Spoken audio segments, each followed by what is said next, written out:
భారతదేశంలో ఈ రోజు వరకు కూడా జగన్మోహన్ రెడ్డి గారు ప్రవేశపెట్టినన్ని పథకాలు ఏ ముఖ్యమంత్రి కూడా ప్రవేశపెట్టలేదు. అదో ఇదో కొద్దో గొప్ప పెన్షన్ల స్కీము, ఆ స్కీము ఈ స్కీమ్ కింద ఇచ్చినా కూడా మిగిలిన డబ్బు ఎక్కడికి పోయింది? తిరుపతి లడ్డు విషయంలో ఢిల్లీ నేతలు ఒక్కరు కూడా స్పందించలేదు. రాజకీయాల కోసం ఏదైతే వాడుకుంటున్నారో అది తప్పు.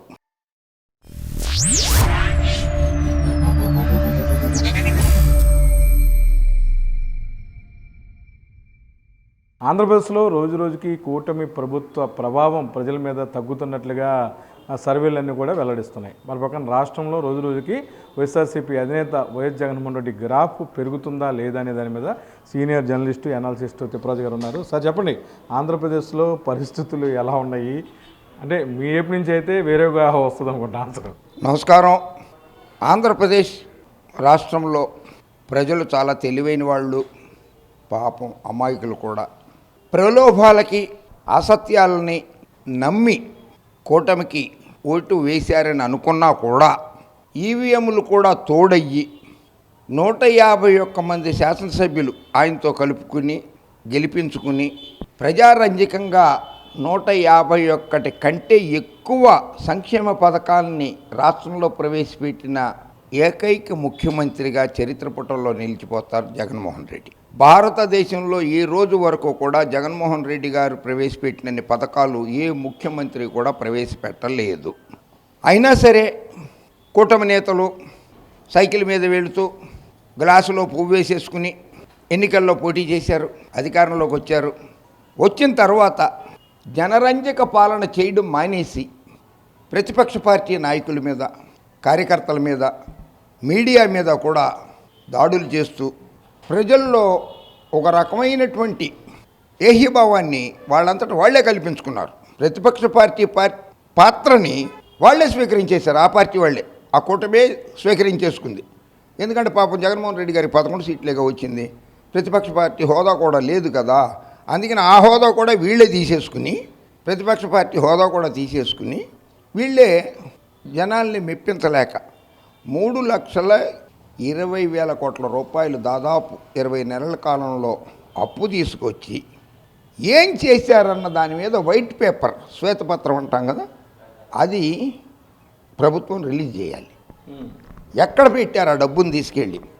సంక్షేమ పథకాలలో కోతలు విధించారు, కొన్ని సంక్షేమ పథకాలు ఎత్తేశారు, రోడ్లు అస్తవ్యస్తంగానే ఉన్నాయి, కొత్త పరిశ్రమలు రాష్ట్ర ప్రభుత్వం తరఫున ప్రకటించలేదు, నిర్మించలేదు, కొత్త డ్యాములు కట్టలేదు, ఏవి నదుల మీద బ్రిడ్జిలు కట్టలేదు, డ్యాములు కట్టలేదు.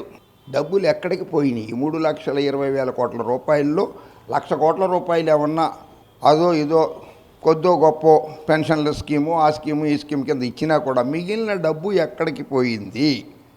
శ్వేతపత్రం రిలీజ్ చేయండి. దాని మీద ఎవరికి ఇచ్చారు, ఎక్కడ ఖర్చు పెట్టారో డబ్బు చెప్పండి. ప్రజలకి చెప్పాలి కదా. ప్రజలకి మీరు జవాబుదారీ, అది ప్రజల సొమ్మే, ప్రజలే పన్నులు కట్టాలి. ఇప్పుడు మీరు ఎంత అప్పు తెస్తున్నారో ఆ అప్పునంతా తీర్చాల్సింది ప్రజలే, కుటుంబ నాయకులు తీరుతారు. అది ఆంధ్రప్రదేశ్ ప్రజలు 6 కోట్ల మంది కూడా పన్నుల రూపంలో వీళ్ళు తెచ్చిన అప్పు భరించాల్సిందే. గతంలో జగన్మోహన్ రెడ్డి గారు ముఖ్యమంత్రిగా ఉండగా ఆయన మొత్తం అంతా తీసుకొచ్చి బటన్ నొక్కి అందరికి వేసేసాడు. వీళ్ళు ఏం చేశారు? అదే ఇప్పుడు కావాల్సింది. ఇప్పుడు ఏం చేశారు? ఆ డబ్బులు ఏం చేశారు? తీసుకొచ్చినవి నొక్కాడు. ఆయన కనపడుతుంది. కనీసము వసతి దీవెననో, అమ్మ ఒడేనో, రైతు భరోసానో అటువంటివి అన్నీ కూడా కనపడ్డాయి మనకి. ఇక్కడ ఏది కనపడ్డంలా, ఏం చేస్తున్నారన్న తెలీదు.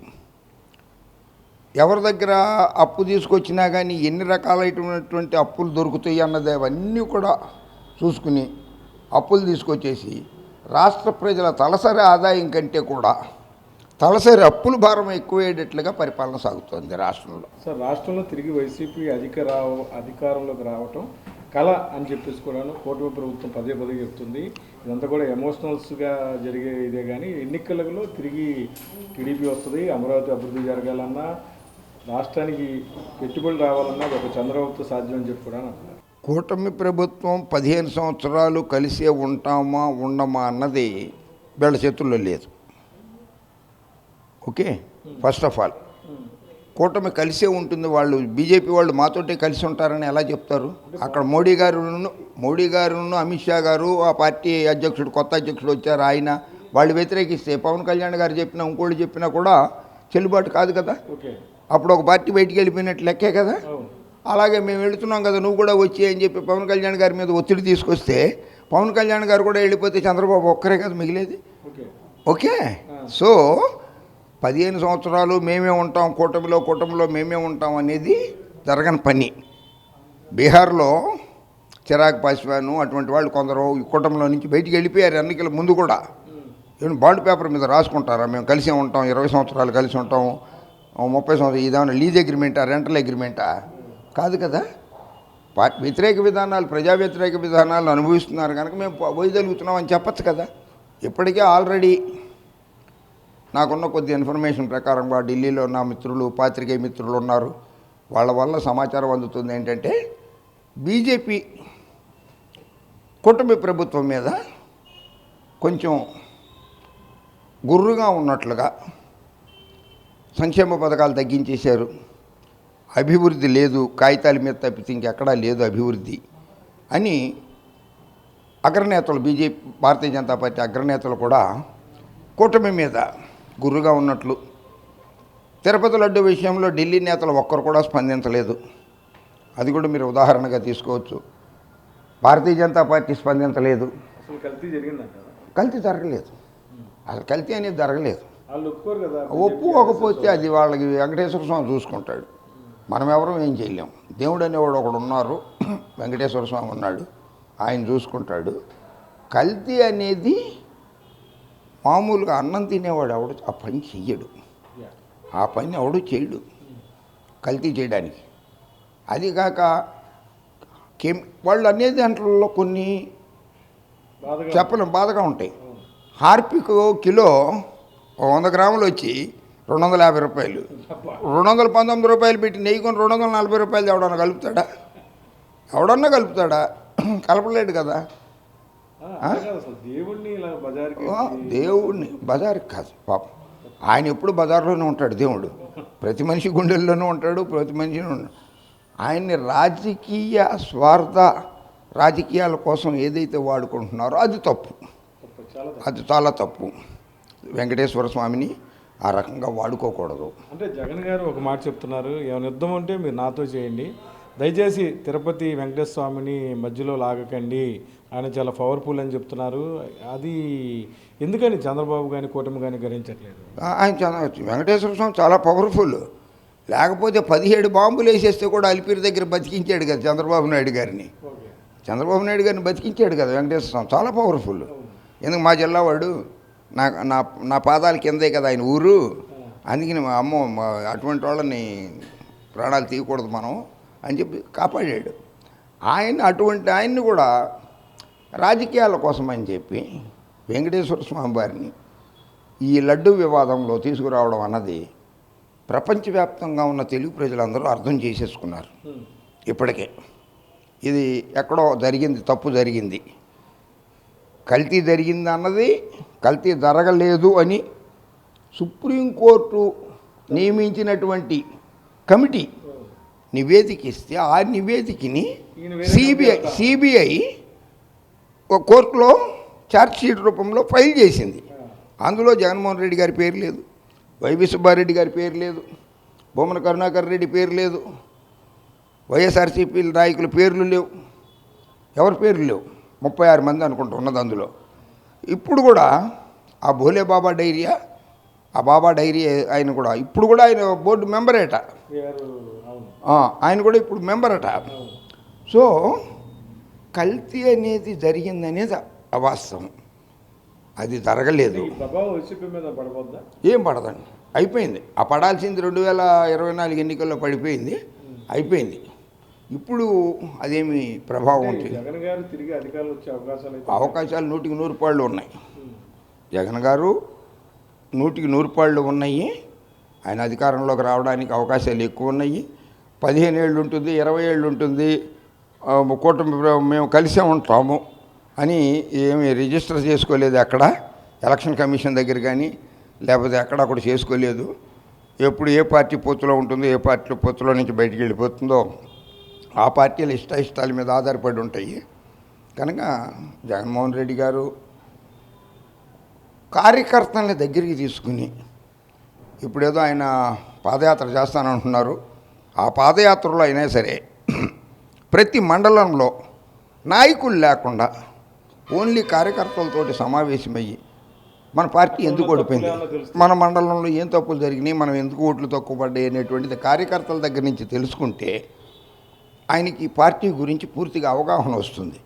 ఆయన అధికారంలో ఉన్నంతసేపు ఆ పేద ప్రజలకు మనం ఏదో చేయాలి, ఆ పేద ప్రజల కడుపు నింపాలి, పేద బడుగు బలహీన దళిత మైనార్టీ వర్గాల పిల్లలకి చదువు నేర్పించాలి, అటువంటి వాటి మీద ధ్యాస ఎక్కువ పెట్టేసి ఆయన పార్టీని మర్చిపోవడం అన్నదో కొంచెం ఇదో జరిగితే కార్యకర్తలు అసంతృప్తికి లోనయ్యారు.